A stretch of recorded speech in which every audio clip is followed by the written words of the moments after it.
this is not a quick return in terms of investment, but in long term, that's what we see the vision. 它也是实践着"一带一路"倡议中的共商、共建、共享的基本原则的。Teknologi China ini mereka mengedepankan adalah efisiensi. 这个隧道呢，在建设过程中还是克服了很多困难。For the mass transportation, we have to make it backbone. This is the new culture. Iya, mudah-mudahan tercapai dia cita-citanya lebih baik dan lebih.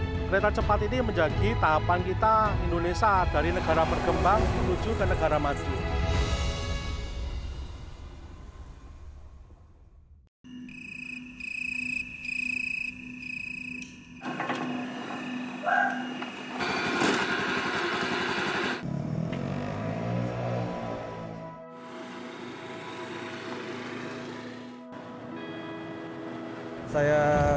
Saya Kadapi, saya berumur 39 tahun, saya tinggal di Karawang, Jawa Barat.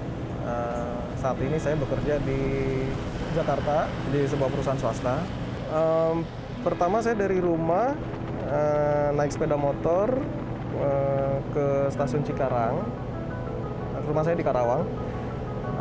Itu membutuhkan waktu sekitar 30 sampai 40 menit.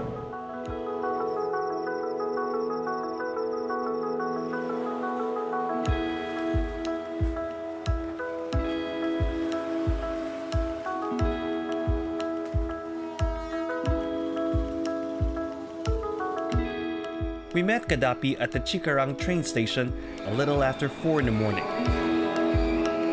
Very early for us, but not for him. He was running late. What time do you need to be in the office?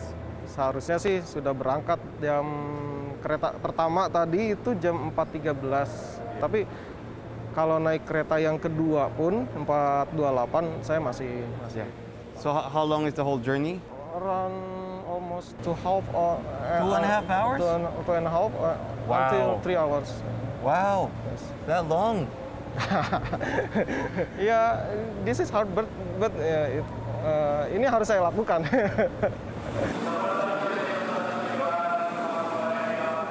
And so at exactly 4:28 a.m., off to the city we went. Pilihan lain kenapa saya naik kereta ini juga tepat waktu sih. Jadwalnya kan sudah terjadwal gitu, tepat waktu. Jadi saya bisa sampai kantor pun bisa tepat waktu. Iya, kalau naik mobil pribadi atau mobil yang tidak berbasis rel itu kan kemungkinan terkena kemacetan juga kan sangat tinggi, apalagi di Jakarta. An hour and a half and 14 stations later, we were in Jakarta. Why do you choose to do this? You know, like live in Karawang and work in Jakarta. Saya tinggal di Karawang karena pertama saya memang asli dari Karawang. Saya punya rumah di Karawang. Kalau misalkan saya harus pindah ke Jakarta, pertama properti di sana sudah mahal, rumah-rumah juga harganya sudah. And it doesn't end at this train station. Kadapi makes a quick stop to pray. Then to the bus station for another 30 minutes on the road. By this time, he is a little late for work. But in 2023, he may not have to wake up so early nor arrive late. Indonesia's first high-speed railway is due to open in 2023, and Kadapi will be right along the route.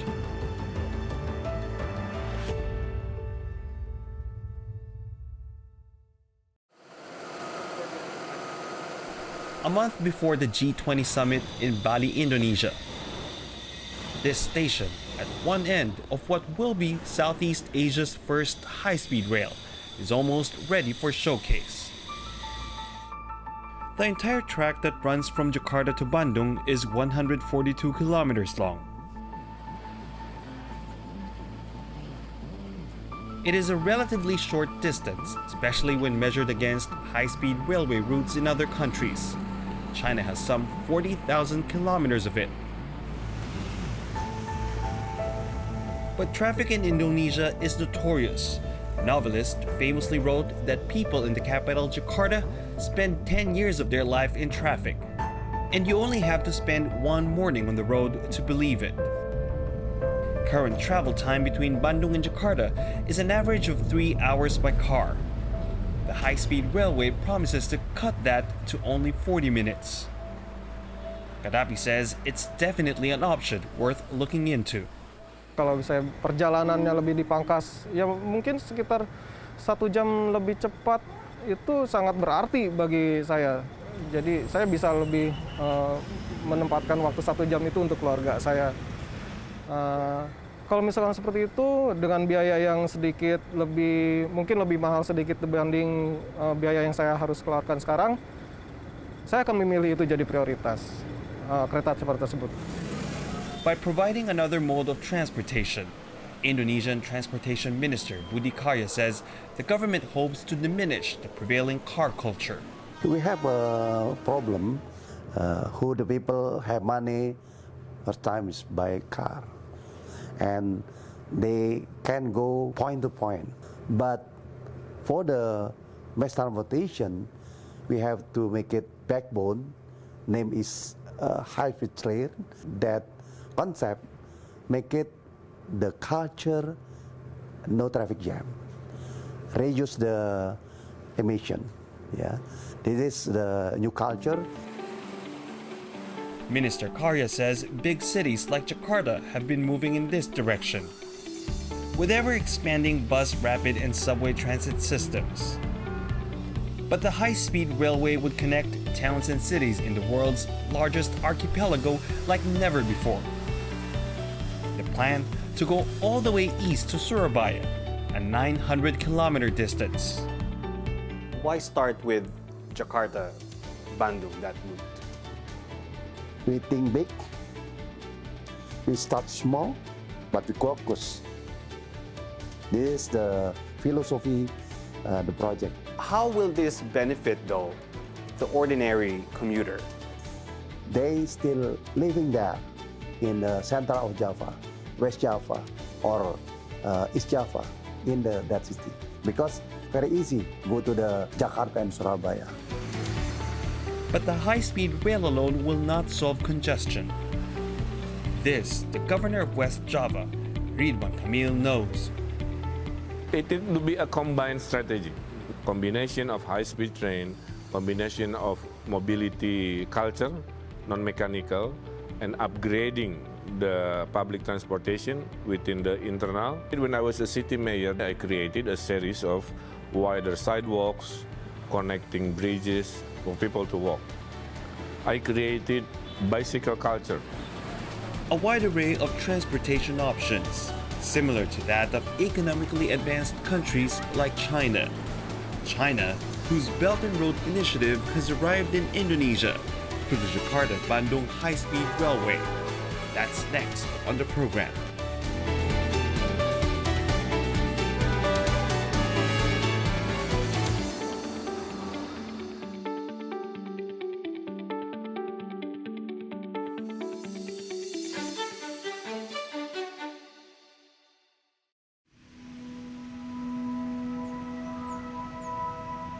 China's astonishing rise to prosperity took place within just a few decades. From dirt roads to multi-layered highways, from road bikes to motor vehicles, and now transitioning to cleaner, more energy-efficient transportation, including electric-powered high-speed trains. Chinese technology now rivals the West's, and the government is keen to share the knowledge and expertise to the rest of the world.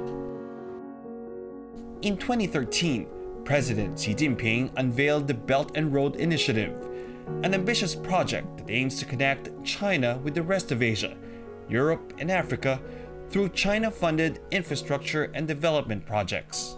设施联通是合作发展的基础，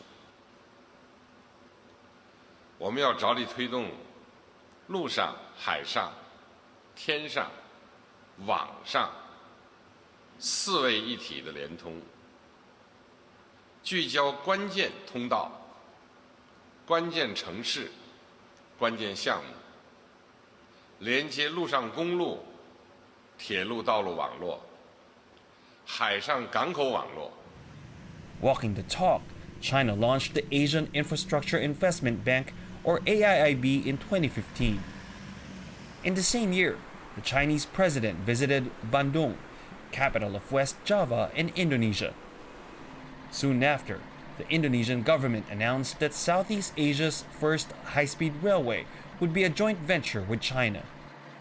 So everything China can make now, and I remember it was a bidding process between China government and Japanese Shinkansen, yeah.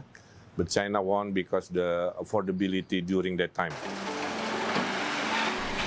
From then on, construction went full speed ahead. A consortium of Chinese and Indonesian state-owned companies was formed, with majority of workers Indonesians and a team of experts and advisors from China. One of them, Wang Kun, a tunnel specialist from China Railway Engineering Corporation. We met him just outside a 5-kilometer tunnel on a bridge that he describes as unique. 我们现在所处的这个区域呢，是全线呢，非常特殊的一个桥，它是一个180米的一个梯形的一个桥，也是全线最高、桩基最深的一个桥。那么我们这个桥呢，跨越的是一个非常深的一个峡谷，最难的是一个整个在施工过程中呢，要遇到一个洪水啊，要遇到一个雨季啊，那么这个整个桩基的施工难度和整个桥的施工难度还是比较难的。在我们这个左手边呢是我们雅万高铁已经建成的6号隧道。那么6号隧道呢是整个雅万高铁最长的隧道，那么也是整个印度尼西亚和东南亚最长的一个隧道之一。那么这个隧道呢，在建设过程中还是克服了很多困难，特别是呢它的特殊的地质条件以及呢非常紧的一个工期。那么中国的建设者呢和我们当地印尼的建设者一道，运用呢先进的装备，那么和我们丰富的隧道建设经验。很快的、安全的把这个隧道打通。So you're confident Chinese technology is the best applied to this project? 我可以这么讲，中国的隧道方面呢，在隧道领域的这个技术呢是全球领先的，因为我们每年建成的隧道的里程几千公里，所以呢，我们在这方面积累了非常非常丰富的资源和经验。Wang Kun's Indonesian counterpart, Jamaluddin Qasim, agrees. Teknologi China ini mereka mengedepankan adalah efisiensi. Jadi semua pekerjaan itu harus terukur. Kondisi geologi tanah di Indonesia ini termasuk yang tidak baik atau sangat buruk bila dibandingkan dengan di China. Sehingga perlu model-model tertentu, perlu perlakuan-perlakuan tertentu sehingga kita bisa menggali terowongan ini tanpa ada accident atau kita adalah safety adalah nomor satu. Kalau untuk compare-nya, kalau dari sisi teknologi setiap waktu di-update ya, setiap waktu selalu ada kekinian. Despite geological uncertainties, a total of 13 tunnels are being built along the Jakarta-Bandung line. Chinese involved in the project say it's proof of technology and knowledge transfer, and how China and Indonesia are equal players in the project. 这和一般意义上的各个高铁的所在国纯粹的出售产品、纯粹的去获取订单是不一样的。它意味着共同的承担风险，共同的去创造收益。它也是实践着"一带一路"倡议中的共商、共建、共享的基本原则的。这样的做法对印度尼西亚来说，其实有关的风险是要和中方一起来承担的。And while the structures and engineering feats serve as enduring monuments of this partnership, the benefits to ordinary Indonesians are already being felt ahead of the opening of the railway. China has sent some of its best and brightest in the railway industry to help and train Indonesians. and ultimately be able to provide them employment. 25-year-old Wan Punpeng is one of the Chinese technicians in this sprawling facility. Here, he supervises Indonesians who are welding metal to be laid on the tracks. 我是当时从大学毕业之后呢，然后我们就进入了我们公司嘛，然后就被派到京张高铁去学习这个轨道的铺设，还有道岔的铺设。这个培训呢，就是我们雅安高铁项目呢，我们的公司呢就是提前筹备，然后组织一批年轻的学员去提前的去学习。And has it been easy working with Indonesian workers? 我来到印度尼西亚之前呢，我就很期待，因为我很早就听说呢，印度尼西亚是一个很美丽的国家。来到这之后呢，也确实是这样。我发现大家呢，就是我们和印尼员工呢，就是相处得很融洽，就是很友好。我觉得他们很勤劳，真的很勤劳，而且呢，就是很聪明，很愿意去学。我对他们的期待就是完全脱离我们中国员工，就是他们自己可以来工作，来操作设备，来管理。目前的话确实是这样，很多岗位都是印尼员工独立来操作的，他们确实很优秀。Throughout 6 years of construction, the project has employed close to 9,000 Indonesian workers. The story of how a truck driver is now able to provide better for his family, next on the program.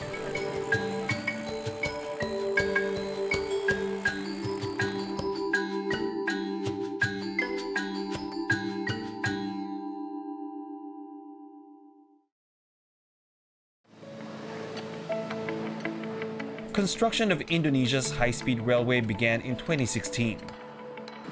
There's been great anticipation, but there's also been some disappointment over delays.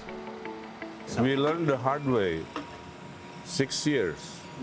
In China, 130 kilos is only maybe within 1 or 2 years, yeah? We do it in 6 years. Why so long? Because we learn the issue in Indonesian transportation is always about how we purchasing the land to public. And that's creating a dynamic in schedule, in budget. So now we agree the next step, we should create the routes of this railway using the toll road side area. So you don't have to purchase the land. Add to that 2 years of the COVID-19 pandemic.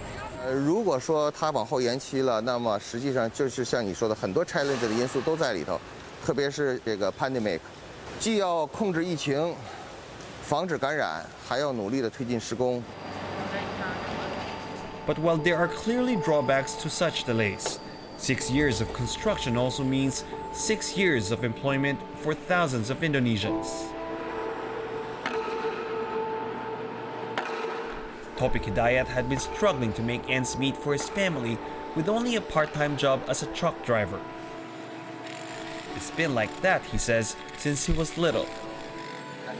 Ya, saya dari kecil itu berjuang sendiri, jualan es itu, keliling gitu kan. Ibu saya nggak punya, bapak saya juga orang nggak punya, dia pada SD kelas 3, SD kelas 3, bantu-bantu juga orang tua gitu. Orang tua juga kan dulu jadi supir truk ya.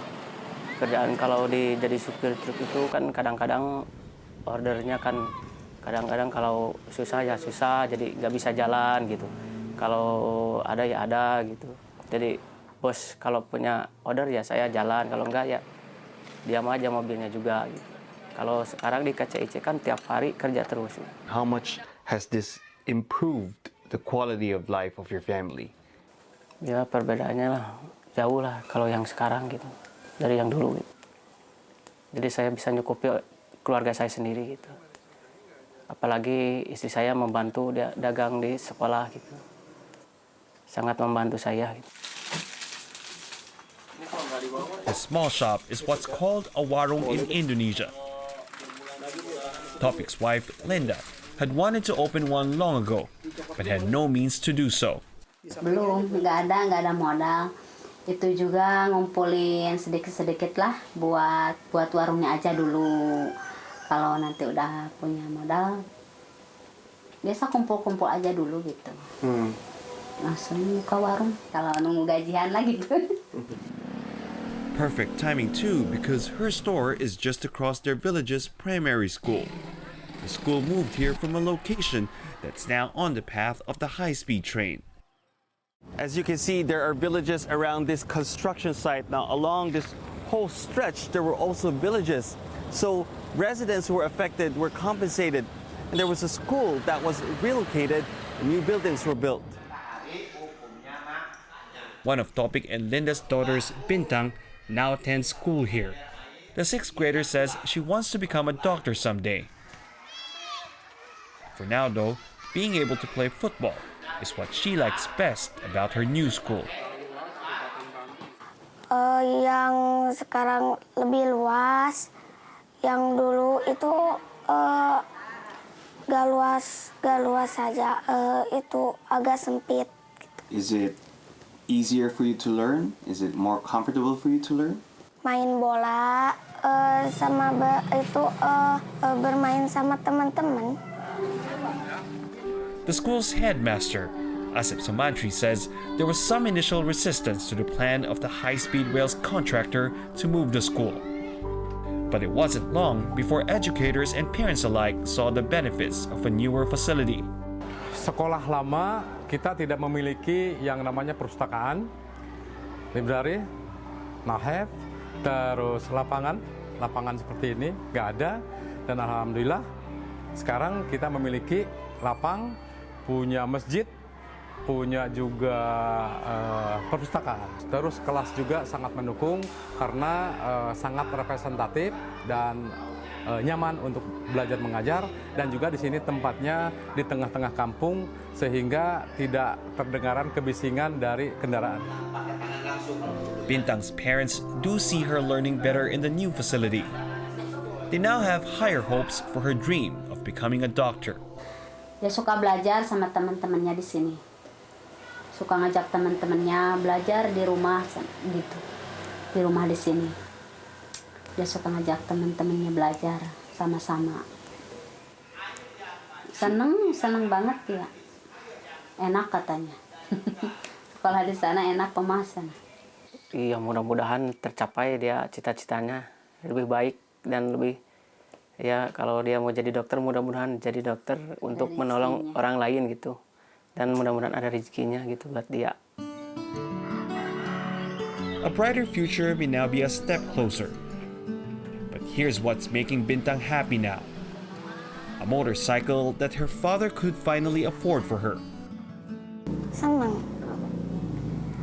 Karena papa itu nambah rezekinya, dibeliin baju, dibeliin makanan, sama sepatu.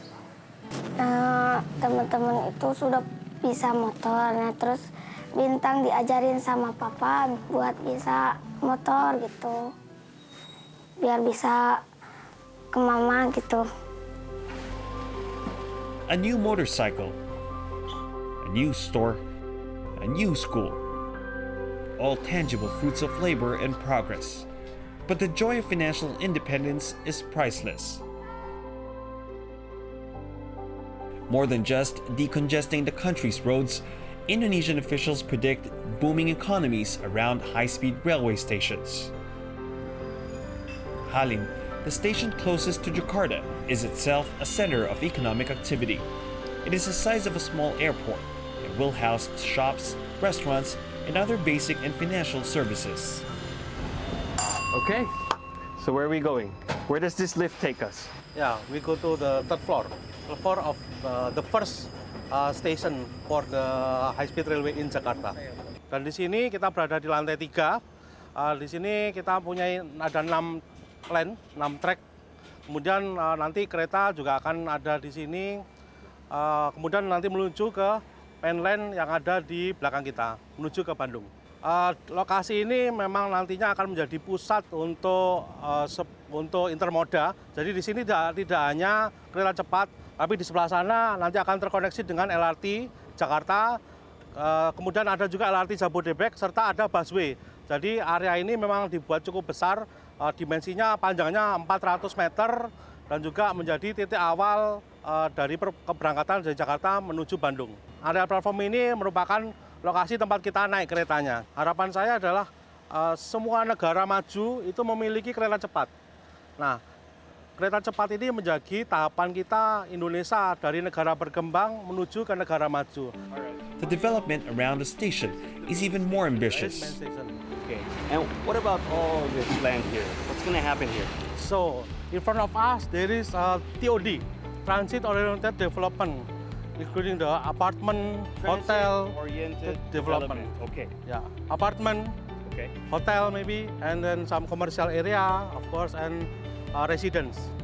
So here? In front of us. So the boundary is here. So in front of us, here until the corner. They can use any transportation connected to other area. Even the tuk-tuks? Beca maybe. Maybe, huh? Bajai. And Gojek and Grab, right? Gojek and Grab also maybe here. They already have some visit here. It is a master plan that mirrors what has been the blueprint for China's rapid urbanization. Chinese experts have found that the high-speed railways have had positive effects on economic growth by stimulating GDP and increasing employment.